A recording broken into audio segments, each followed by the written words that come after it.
parece que es mejor tomar la idea de monitorización en forma más amplia, más abarcativa, tratando de quizás convertirla en la palabra evaluación. ¿Cómo evaluamos al recién nacido? Por supuesto vamos a incorporar conceptos de monitores.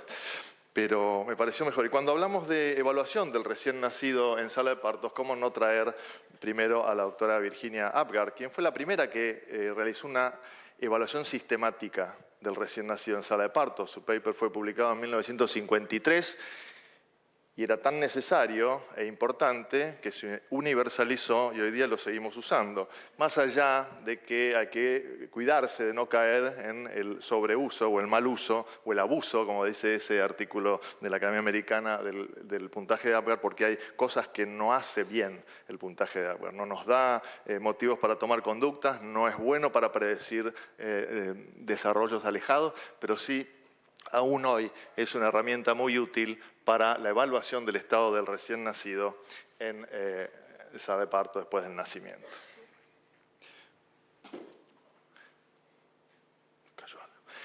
Entonces, la primera pregunta que uno se haría ¿es importante monitorizar al recién nacido en sala de partos? Y a uno le gusta siempre contestar con evidencia, pero yo acá me voy a correr de ese lado y voy a contestar con convicción. Voy a decir, sí, es importante, y si alguien no está de acuerdo, después lo charlamos afuera. Pero a mí me parece que estamos todos de acuerdo en este concepto. La pregunta sería, ¿por qué es importante monitorizar al recién nacido o evaluar al recién nacido? Y básicamente por dos cuestiones. Primero, para guiar nuestras acciones, y segundo, porque esas acciones que hacemos en sala de parto tienen impacto alejado. Para guiar nuestras acciones, todos los que hacemos reanimación y hemos hecho los cursos, recordamos desde hace años este ciclo, ¿no? Evaluación, decisión, acción, y aquí vemos el nuevo algoritmo de...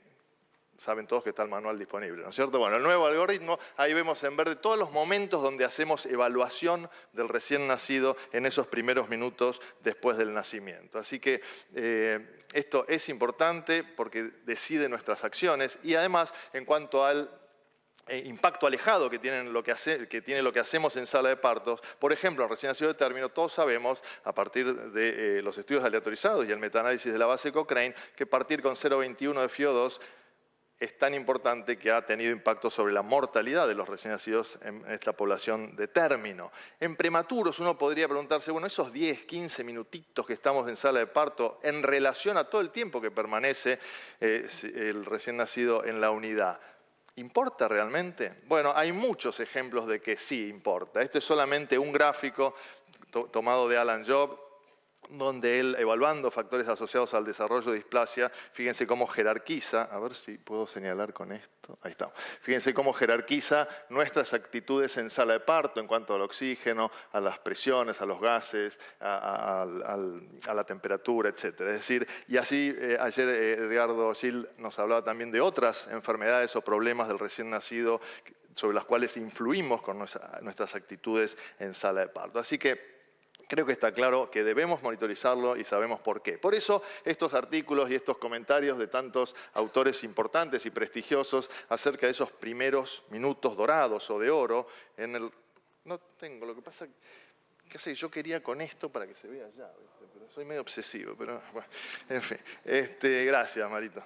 Entonces, estos artículos haciendo hincapié en la importancia, la relevancia de esos primeros minutos y tratando de ir hacia un enfoque más suave o menos agresivo. A mí me encanta mostrar este título de un editorial de Alan Job de vuelta porque me parece que el mensaje es claro. Él tomando esta cuestión de que uno habitualmente hace, dice, no te quedes ahí parado, hace algo, lo da vuelta y al neonatólogo que va a sala de parto a recibir un prematuro extremo le dice, no hagas algo, quédate ahí parado. Pero claro, quédate ahí parado evaluando adecuadamente al recién nacido y viendo qué necesita y dándole lo que necesita, no todo lo que puedo darle, porque muchas veces todo lo que puedo darle es inadecuado. Así que me encanta reflexionar sobre estos conceptos.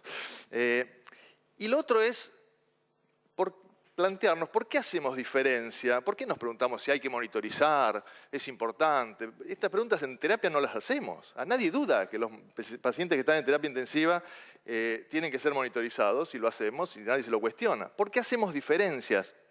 entre los pacientes en la unidad y en sala de parto. Y hace unos años los grupos liderados por Max Bento y por Neil Feiner publicaron este artículo muy interesante como concepto, ¿no? Ellos llaman un nuevo concepto, no fue hace tantos años, 2008, para la reanimación de los prematuros extremos, llevando la tecnología de la unidad de cuidado intensivo a la sala de parto, y ellos acuñan este término, unidad de cuidado intensivo de sala de parto, ¿no es cierto? Haciendo hincapié en que es el mismo paciente que merece los mismos cuidados. Esta es nuestra sala de parto, la fuimos equipando. No es fácil y requiere mucha dedicación, pero creo que es importante equiparla adecuadamente porque es un derecho del recién nacido recibir los cuidados adecuados. Entonces, yo pensaba, ¿cuáles son las razones para no monitorizar adecuadamente al recién nacido en sala de parto? ¿Razones o excusas? A veces he escuchado esto, bueno, es poquito tiempo, son unos minutitos, pasa rápido, no importa tanto.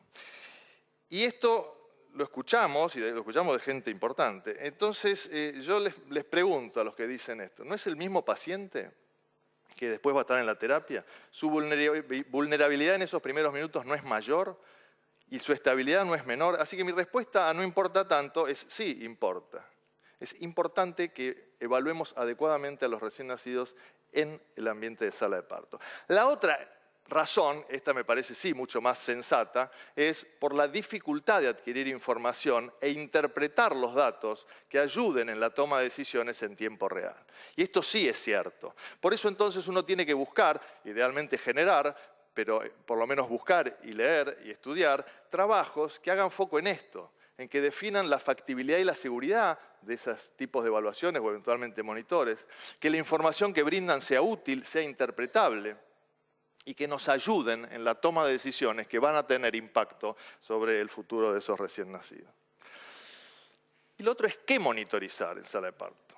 Bueno, uno puede decir, y lo que podemos, en realidad lo que hay que monitorizar es lo que nos ayude a tomar decisiones sabias, ¿no es cierto? Bueno, vamos a recorrer algunos de estos aspectos o cuestiones. Primero el tiempo, porque uno dice, bueno, el tiempo. Sí, el tiempo. Hay alguien que tiene que estar dedicado a tomar los tiempos. El primer tiempo que tenemos que tomar es el tiempo de clampeo. Ayer se habló bastante de clampeo cordón. Si no tenemos a alguien que está atento a cuántos segundos van pasando, es una sensación la ligadura de cordón de cuando lo clampeamos, ¿no es cierto? Y recordemos que, sobre todo si hay necesidad de brindar cuidados de reanimación, hay un tiempo que es el tiempo cronológico y otro que es el tiempo emocional. El tiempo emocional es muy diferente, cada uno tiene el suyo y no sirve para nada a los fines de cuantificar. Así que el tiempo que importa es el tiempo del segundero. Y alguien tiene, lo mismo con el puntaje de Apgar, recién la doctora Wyckoff decía, alguien que esté registrando qué es lo que se hace. El puntaje de Apgar, el puntaje de Apgar expandido, poniendo al minuto, a los 5 minutos, qué valoración tiene y qué se le está brindando al recién nacido en ese momento. Tiene que haber alguien que evalúe eso en tiempo y forma. Muchas veces nosotros ponemos el Apgar retrospectivamente, díganme si no. Y el Apgar termina siendo de vuelta una sensación. Nosotros hablamos tanto de la sensación térmica. El Apgar pareciera, ¿y cuánto te parece que habrá tenido al minuto? Y más o menos, a ver, no es así. Eso está mal, porque además esos registros después a veces se usan para hacer estudios que no son confiables. Y después el famoso relojito que por suerte ahora lo aumentaron a 30 ya hace unos años, porque antes eran 20. Y entonces uno cuando está intubando, alguien tiene que estar controlando que no se pase de los 30 segundos razonables para poder realizar la intubación. Así que el tiempo es algo a monitorizar. La otra T es la T de la temperatura. La temperatura, ustedes todos saben que es muy importante evaluarla. ¿Qué temperatura? Dos temperaturas, la ambiental y la corporal del recién nacido. En cuanto a la ambiental, es una publicación de la doctora Wyckoff que acaba de ser publicada. Fíjense, el impacto de la temperatura de la sala de partos sobre la hipotermia materna y neonatal. Yo acá tomé solamente sobre la hipotermia neonatal. Fíjense los resultados, a ver si vemos acá. Esto fue un estudio aleatorizado de más de 800 pacientes. Esto es difícil, pero bueno. Bueno, ya. Perdonen los de allá.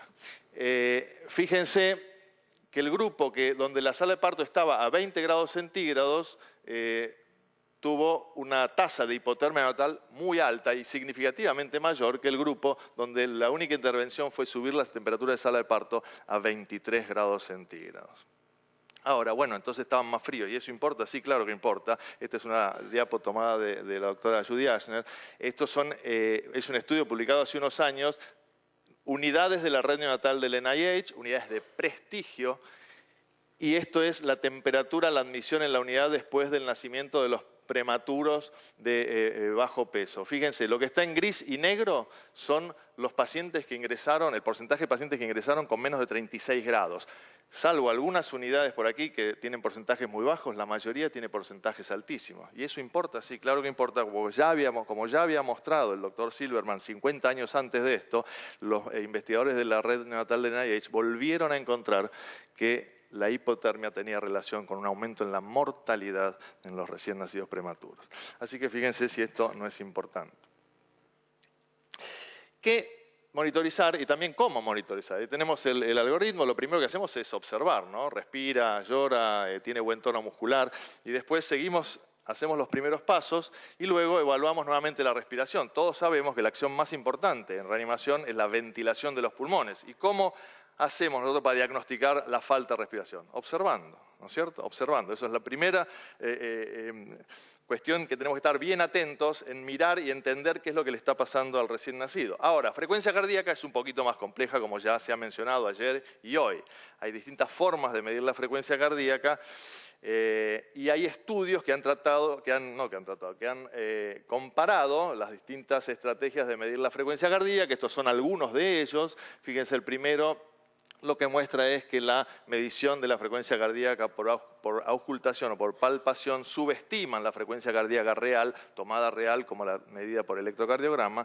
Después otros estudios empezaron a decir, bueno, además auscultar y palpar es intermitente, la verdad que deberíamos tener, cuando uno hace reanimación, una monitorización continua. Entonces se empezó a estudiar el oxímetro de pulso. En este estudio los autores encontraron una buena correlación entre la señal del oxímetro de pulso y el electrocardiograma, así que parecía que estábamos entusiasmados. Sin embargo, después empezaron a salir otros estudios mostrando que la relación, sobre todo en los primeros minutos, de la frecuencia cardíaca estimada por el oxímetro de pulso versus el electrocardiograma era diferente, había un gap y de vuelta el oxímetro de pulso mostraba frecuencias más bajas, lo cual es un problema porque nos lleva a tomar acciones que son innecesarias. Además, otros estudios que mostraron que la señal era más rápidamente adquirida con el trazado del electrocardiograma que con el oxímetro de pulso. El oxímetro de pulso, desde que uno lo pone hasta que tiene una señal adecuada, pasan a veces 60 segundos, a veces más, según los distintos estudios. Este es un estudio español que busca comparar justamente lo mismo. Y fíjense que en los tiempos de colocación del oxímetro de pulso y del electrocardiograma, los tiempos de colocación y el tiempo hasta la primera lectura. Y la primera lectura con el oxímetro de pulso adecuada es cerca de 90 segundos versus menos de 30 con el electrocardiograma. Este es un estudio interesante, también reciente, en acta pediátrica, de un grupo en Irlanda. Es una simulación donde ponían muñecos, digamos, con una frecuencia cardíaca baja de 54, otra de 88 y otra por arriba de 100, y a los operadores les decían que midieran con auscultación y con palpación del cordón. Estos eran muñecos avanzados. Y la verdad que los resultados de evaluación incorrecta por palpación y por auscultación cuando la frecuencia cardíaca era baja fue extremadamente alto. O sea, eso es el porcentaje de evaluación correcta, por debajo del 40% y aún menos por palpación. Así que todos estos trabajos nos ponen un poquito nerviosos. Esta es una revisión reciente también de la evaluación de la frecuencia cardíaca inmediatamente después del nacimiento. Se revisaron 18 estudios y lo que se concluye es que la auscultación es superior a la palpación, si bien ambas tienen altas tasas de errores, como veíamos, que el oxímetro de pulso es un método confiable, debe ser usado en la reanimación, pero tiene limitaciones, sobre todo cuando hay mala perfusión periférica. y que demora más la lectura de señales útiles.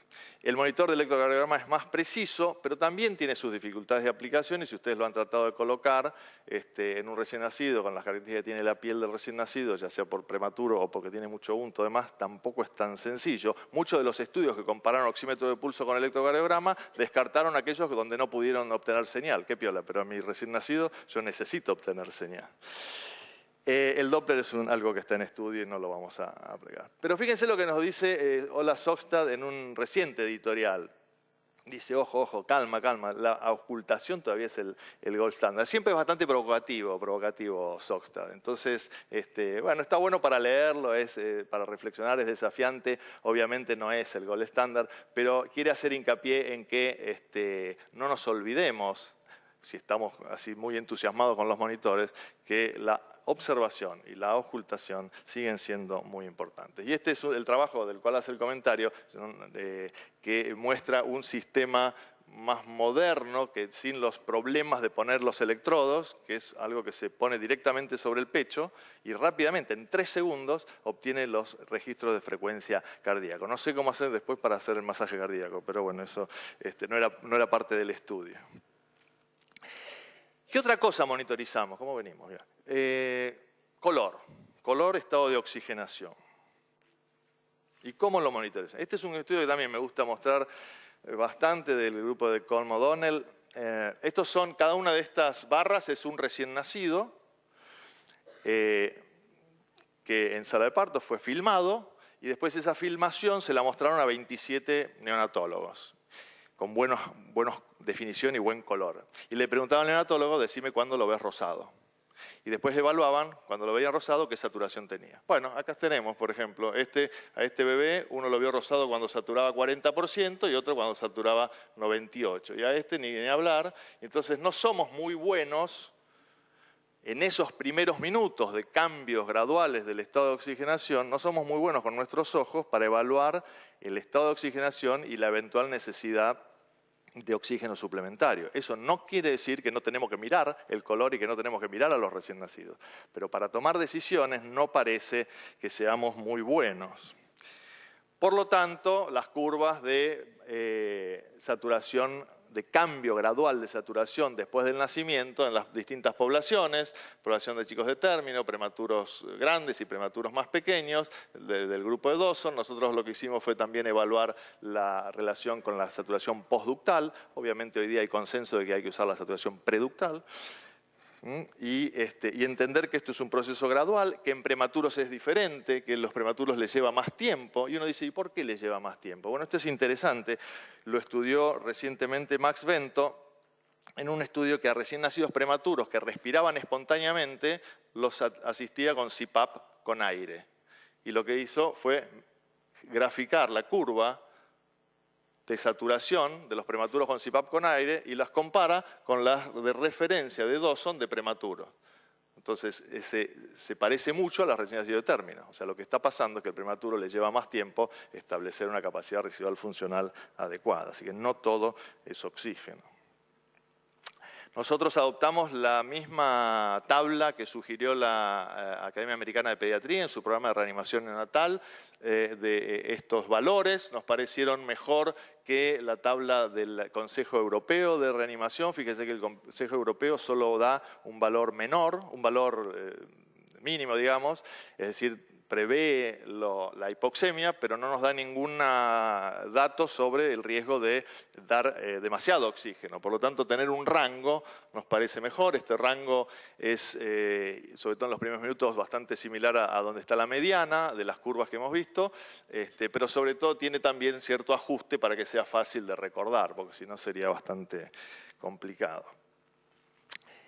Lo que hace el grupo de Neil Feiner es desarrollar un software que nosotros no tenemos disponible, pero que es muy interesante esto de estar mirando la tabla y mirando cuánto satura. Ellos en un software tienen el percentilo 10, el percentilo 50, cuánto satura nuestro paciente en este momento, y cuando empieza a caerse del percentilo 10 suben la FiO2. Y entonces es mucho más fácil que andar, ¿no?, mirando como hacemos habitualmente. Entonces estas cosas sería bueno en algún momento quizás disponer. Pero bueno, y lo que hicieron fue comparar con un grupo histórico donde no tenían este este dispositivo y vieron que el porcentaje de pacientes que estaban dentro del rango deseado fue mayor cuando empezaron a usar. Es un estudio antes-después, fue mayor cuando empezaron a usar este sistema.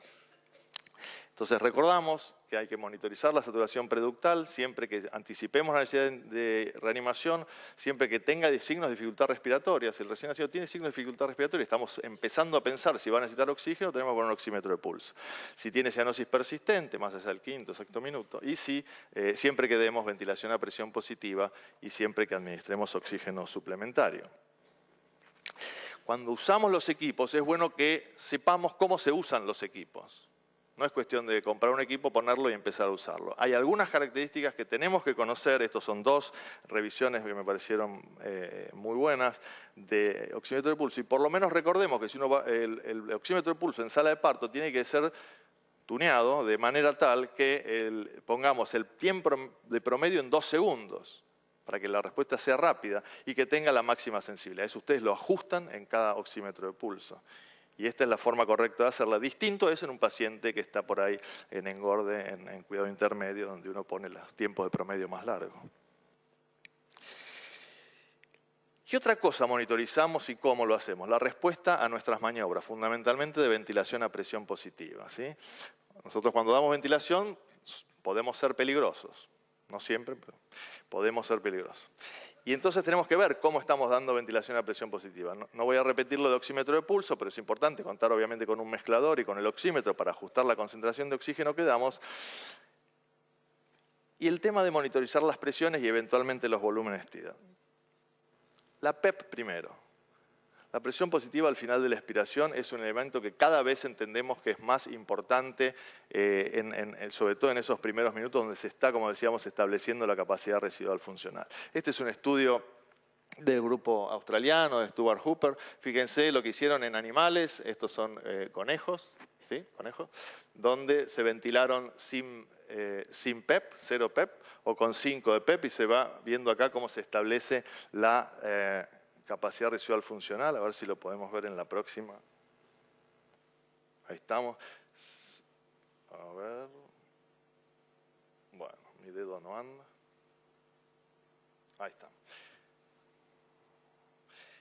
Ustedes vean la diferencia, lo que pasa cuando uno ventila sin PEP. Expansión y colapso, versus lo que pasa cuando uno ventila dando una presión positiva y estableciendo una capacidad residual funcional que es tan importante para el intercambio gaseoso. Este estudio es interesante, estos videos son tomados del estudio. Y el estudio tan importante que han publicado recientemente el grupo de Edgardo, Adrián Aguilar, Musante.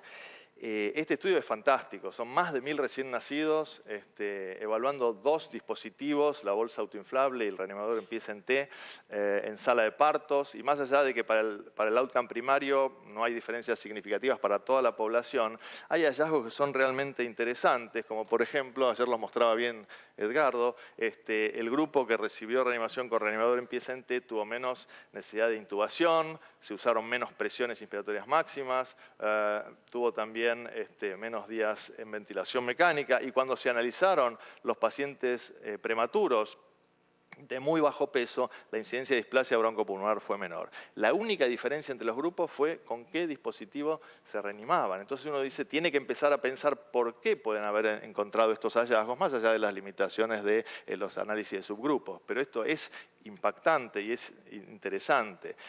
Y acá hay 2 posibles, para mí, explicaciones, las decía Edgardo ayer. Uno, la forma de dar presión positiva al final de la expiración no es lo mismo con el reanimador con pieza en T que con la bolsa autoinflable, aun si tuviera válvula de PEP. Y lo otro es que usaron menos presiones. Pudieron usar menos presiones. Y en esto de presiones y la agresividad con que uno ventila, ya sabemos de hace años, estos son estudios en animales, en corderos prematuros, que si uno ventila enérgicamente generando un volumen tidal muy alto, produce tanto daño en la compliance, en la distensibilidad del pulmón, que no solamente es baja de inicio, sino que además compromete la respuesta al surfactante. Y estas son las imágenes de anatomía patológica, el cordero bolseado enérgicamente con una gran reacción inflamatoria, mientras que el grupo control mucho mejor. Entonces, lo que hacemos en sala de parto tenemos que ser muy cuidadosos Y este es un artículo de revisión que me pareció interesante compartir con ustedes algunas de las reflexiones de los autores que son autores que han trabajado mucho en reanimación. Y fíjense el título, disminuyendo la injuria pulmonar durante la reanimación en prematuros. Entonces leemos rápidamente, la estrategia de protección pulmonar debe comenzar inmediatamente después del nacimiento. Son unos poquitos minutos, pero parece que importa. La diferencia del volumen entre la capacidad residual funcional y la capacidad pulmonar total en prematuros es muy pequeña. Nuestra ventana de seguridad es muy angosta. Podemos pasar del atelectrauma al volutrauma muy fácilmente. Confiar en una presión de inflado fija. O sea, ponemos 20 y le damos 20. Ponemos 25 y en la evaluación subjetiva de la expansión torácica puede resultar en daño debido a hipoventilación o a sobreexpansión. El propósito de una determinada presión inspiratoria máxima es entregar un volumen tidal adecuado. La presión por sí sola no importa. La distensibilidad pulmonar y por lo tanto la presión inspiratoria máxima correspondiente a un volumen tidal adecuado varían mucho en esos primeros minutos postnatales. Se están dando cambios de reclutamiento, de establecimiento de capacidad residual funcional, de distensibilidad que hacen que esa distensibilidad vaya cambiando en esos primeros minutos. Y no solo eso, sino que las diferencias son importantes entre recién nacidos. Porque las propiedades mecánicas del pulmón dependen de su madurez, no dependen de su peso. Luego del nacimiento, proveer un volumen tidal adecuado dando una presión fija es imposible. Si digo, bueno, le voy a dar a todos 20 o a todos 25, no vamos a dar un volumen tidal adecuado a muchos. Bueno, y estos autores terminan diciendo la medición del volumen tidal resulta, ellos dicen imperativa, yo lo suavicé un poco, puse esencial, me pareció un poquito mucho, pero me parece interesante el concepto de entender. Nosotros cuando tenemos un paciente en terapia intensiva hoy día, ¿no? Y el médico residente nos da el setting del respirador, 25, 5, bla, bla, ¿qué es la primera pregunta que hacemos? ¿Y qué volumen tidal determina ese setting que me pasa? O sea, si hoy tenemos la posibilidad de ver el volumen tidal, es una información muy importante. Muy importante. Nos anticipamos al horroroso gas de 26 de CO2, ¿no es cierto? Si uno sabe el volumen tidal. Y hay algunos trabajos que también nos aclaran mucho estos conceptos. Fíjense, este es un trabajo del grupo de Cadwinkel, donde es un modelo de pulmón artificial, donde lo colocaban con compliance baja o compliance alta. Y le decían a los reanimadores, reanimá este muñeco mirando el manómetro. Entonces, cuando veían las presiones, ¿qué hacían? Estuviera como estuviera la compliance, le daban las mismas presiones, porque estamos seteados para darle 20, 25 presiones. Ahora, cuando les dejaban ver los volúmenes y veían que el paciente con baja compliance no le entraba un volumen adecuado, subían las presiones. Reaccionaban como uno debe reaccionar, subir las presiones cuando son necesarias para generar un volumen tidal adecuado. El mismo grupo, más recientemente, publica un estudio similar, fíjense de vuelta, el porcentaje de respiraciones con un volumen tidal adecuado cuando ven los volúmenes versus cuando ven las presiones, no me voy a detener mucho. Y este estudio muy interesante también, la evaluación, esto es en recién nacido, esto ya no es un maniquí, estos son recién nacidos prematuros en la sala de parto y hicieron un estudio de investigación preguntándole a los que estaban reanimando algunas cuestiones. Y evaluaban el volumen tidal, la pérdida perimáscara, en esos prematuros. Fíjense de vuelta, en este gráfico de la izquierda cada uno es un recién nacido prematuro. Y lo que vemos acá es el volumen tidal expirado. Fíjense la variabilidad que hay entre pacientes e intrapacientes. Depende de cómo estamos ventilando, un ratito le damos mucho, otro ratito le damos menos. Y entre pacientes gran diferencia. Fíjense, esta tabla es muy interesante porque esto es la relación entre el volumen tidal expirado medido del paciente y la PIM, la presión que le estaba dando el neonatólogo. La mayoría le daba no más de 30, ¿sí? Somos buenísimos haciendo eso. Pero este paciente que le estábamos dando 30 tenía un volumen tidal subóptimo, 1 mililitro, 2 mililitros. Ahora, al otro paciente que le dábamos 30 también, el volumen tidal era de 30 mililitros por kilo. Es decir, mirar solo la presión puede ser peligrosa. ¿Es importante mirar la presión? Sí. ¿Alcanza? Probablemente no. Y esto es buenísimo porque está bien, hay que ver el contexto de la investigación, ¿no? Pero al que estaba reanimando le preguntaban, ¿cuánto volumen tidal crees que le estás dando con lo que estás haciendo? El otro pobre reanimando un prematuro le contestaba al investigador 5 mililitros por kilo. La mayoría están de 5 mililitros por kilo para abajo. Esto es lo que decían los reanimadores que estaban dando y esto es lo que efectivamente estaba recibiendo el recién nacido. Y fíjense, todos los que decían 5, algunos le daban 5, pero otros le daban 6, 7, 10, bla, bla, bla. ¿Sí? Son estudios que nos mueven bastante, me parece a mí. Y finalmente uno de los estudios, un estudio de factibilidad, también liderado por George Mosler, siempre lo pronuncio mal, pero bueno, que es muy activo en este área de investigación, investigaron entonces 26 recién nacidos con un monitor de función respiratoria y lo que encontraron es que usar este monitor con la utilidad que tiene nos daba, se asociaba con menor pérdida perimáscara, con menor reajustes de la máscara y con menor tasa de volumen tidal excesivo que ellos consideraron más de 8 mililitros por kilo. Bien, viendo las variables que nos da el monitor, que ahora los vamos a ver. Esto la voy a pasar y quiero mostrarles algo en tiempo. Ahí está. Este es un recién nacido reciente en nuestra unidad con hernia diafragmática congénita. Ahí llevaba probablemente cerca de 5 o 6 minutos de nacido. Y fíjense lo que nos da el monitor. Además de la curva de CO2, la capnografía, y esto es la onda de pulso, porque tenemos ahí la saturometría, podemos ver varias cosas. Y rápidamente, en la mitad de una pantalla, vemos la saturación, la frecuencia cardíaca, la frecuencia respiratoria, cómo lo estoy ventilando. Veo la CO2 expirada. Y veo el volumen tidal. Uy, se me perdió, pero veo el volumen tidal. Tenemos un monitor de electrocardiograma que en este caso no se pudo conectar. Y tenemos la saturación postductal, que en este chico con hernia diafragmática a los 6, 7, 8, 10 minutos seguía siendo bastante diferente de la preductal. Ahí está el reanimador que estamos usando y el blender, en este caso estábamos con 40% de oxígeno suplementario. Después lo que hice fue, en una simulación, mostrar algunas otras pantallas que nos da este monitor.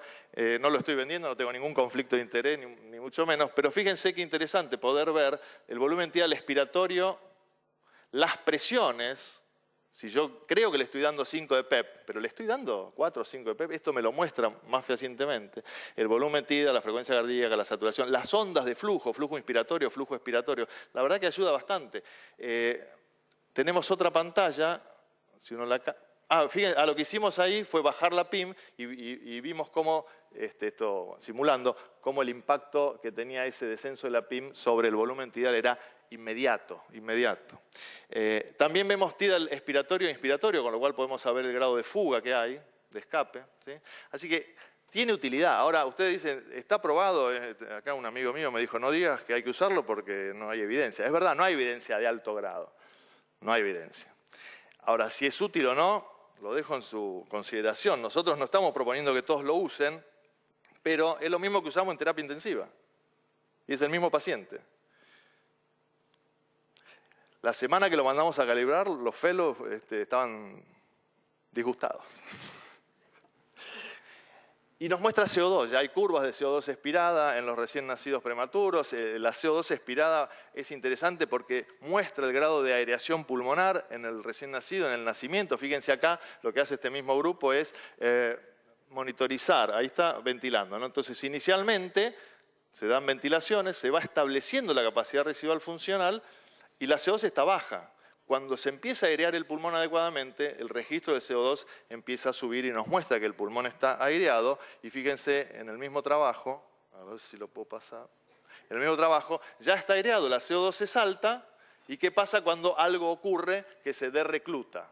Lo desconectamos, lo que ustedes quieran, se derrecluta y la CO2 cae francamente.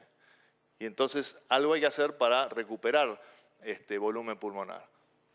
Ellos usan inflación sostenida, yo no la estoy proponiendo, pero es lo que van a ver ahora acá, a ver, para airear nuevamente el pulmón. Esto es un conejo, ¿ven? Ahí fue. Se aireó el pulmón y rápidamente la CO2 volvió a subir. No quería, hablando de monitorización, dejar de pasar este estudio que a mí me parece también muy, muy rico, porque muchos olvidamos que también hay que monitorizar con qué frecuencia estamos ventilando al recién nacido. Y este estudio es muy interesante, más allá de que uno, si tiene el monitor, ve la frecuencia respiratoria. Este estudio hecho por Cecilia Cocucci y los autores que ustedes ven ahí acá en Argentina, es muy interesante porque la utilización de un metrónomo, algo tan sencillo como eso, hizo que fueran mucho más eficientes los reanimadores en dar la frecuencia respiratoria que querían dar. Uno dice, no, le estoy dando entre 40 y 60. O le estoy dando 50, y no sabe cuánto le está dando. Al hacerlo con un metrónomo, los resultados fueron claramente superiores y hay más estudios que están por publicar sobre esta línea. Y vamos terminando. La intubación ya habló la doctora Wyckoff, pero son todas esas las opciones que tenemos para ver si está intubado con este detector de CO2 colorimétrico. Es mejor, pero tiene limitaciones, como bien lo marcó la doctora, así que yo no voy a repetir ese tema.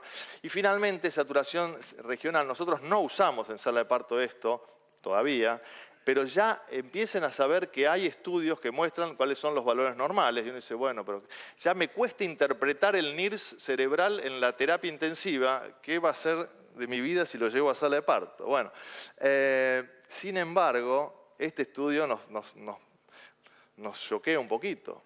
Este estudio es un trabajo, son pocos recién nacidos, 24, 2 en cada grupo, que la mitad había desarrollado hemorragia intracraniana cuando estuvo en la unidad, y la otra mitad no, y cuando fueron a ver cómo había sido la saturación percutánea de oxígeno, no había diferencia entre los dos grupos. Pero cuando vieron cómo había sido la saturación regional cerebral, encontraron que el grupo de pacientes que había desarrollado hemorragia intracraniana era francamente menor esa saturación regional en los primeros 15 minutos de vida. Ahora, bueno, esperamos más trabajos, no quiero decir nada, pero estos son trabajos que uno tiene que empezar a leer y conocer y estar alerta, Fíjense, esta reflexión en acta pediátrica, también del grupo de Irlanda, del Dr. Dempsey. ¿No? El futuro parece brillante para la monitorización de oxígeno en sala de parto. Bueno, yo por ahora lo voy a dejar ahí. ¿Y qué más podemos monitorizar? Y con esto termino. Ya lo dijo la doctora Wyckoff, a nosotros mismos. ¿Qué hacemos en sala de parto? ¿Cómo lo hacemos? Hay algunos trabajos muy interesantes de auditorías, grabaciones con videos, volver a ver qué hicimos, hacer devoluciones y la verdad que estos métodos son efectivos para ayudar a los equipos a detectar oportunidades de mejora y este es un trabajo del 2014 interesante, que un poco lo que decía también la doctora Wyckoff, hay que documentar lo que hacemos en sala de parto. Y este estudio lo que hizo fue comparar lo que se había documentado con lo que se vio después en la grabación de video. Y había una gran diferencia. Había un registro subóptimo tremendo en cuestiones de apoyo respiratorio, en cuestiones de administración de oxígeno suplementario. Pero está bueno mirarnos y conocernos y saber qué hacemos. Y esto lo traje porque es muy interesante, la sala de parto del futuro, nos dice Neil Feiner. Y bueno, hay cosas así como que parecen medio de ciencia ficción, pero yo remarqué algunas cosas que las podemos empezar a hacer ya. Fíjense, la sala de parto del futuro, y Feiner habla de mejorar nuestras habilidades de comunicación, estar bien entrenados, ser altamente competentes, participar activamente en las devoluciones, hacer esto de la devolución, del debriefing, mantener las capacidades técnicas, cognitivas y de conducta a través de simulaciones realistas que involucren a equipos multidisciplinarios. Eso ya hoy día no debiera ser la sala de parto del futuro. Debiera ser el presente porque tenemos los medios con que hacerlo. Lo otro, bueno, veremos. Así que termino agradeciendo y reconociendo y agradeciendo a todos los que han hecho tanto y han brindado tanta luz para que nosotros podamos hacer un cuidado más responsable y óptimo de los recién nacidos, obviamente desde la doctora Virginia Apgar a nuestra invitada estrella del Congreso, la doctora Wyckoff, y quiero terminar agradeciendo a todo el grupo de reanimación de la Sociedad Argentina de Pediatría, que ha hecho un trabajo encomiable y que gracias a todo el esfuerzo de ellos tenemos ahí disponible el nuevo manual de reanimación pulmonar. Muchas gracias. Gracias, Gonzalo.